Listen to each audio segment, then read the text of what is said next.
Alright guys, today I'm here at the flying field. I'm going to be flying this Nitro. This is a Nitro helicopter. You can see it's got a muffler and an engine. We use this fuel. We use this Rabicon fuel. Very good for this helicopter. So first thing, obviously you want to put your radio on like this.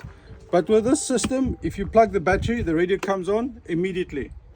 One thing about Nitro, you're always going to need some tools at the field. You can see I've got my toolbox here, tools just in case, because anything can go wrong.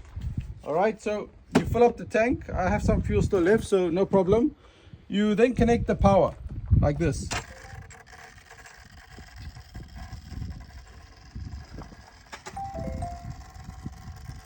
See, now the helicopter is connected to my radio.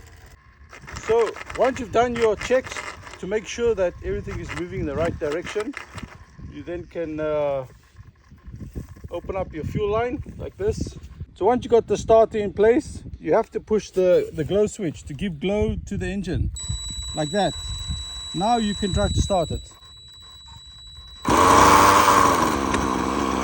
the engine is started.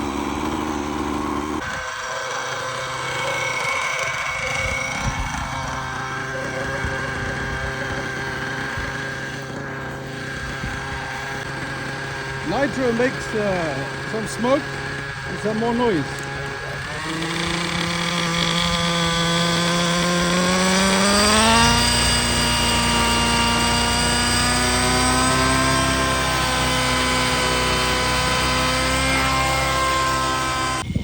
So the nice thing about Nitro, guys, is you can get long flight time, right? You can fly like 7, 9, maybe 10 minutes depending on your flight style. So that's really nice thing about Nitro. You get long flight time, and you only need one small battery. I will show you later. One small battery for charging, very quick to charge and not expensive.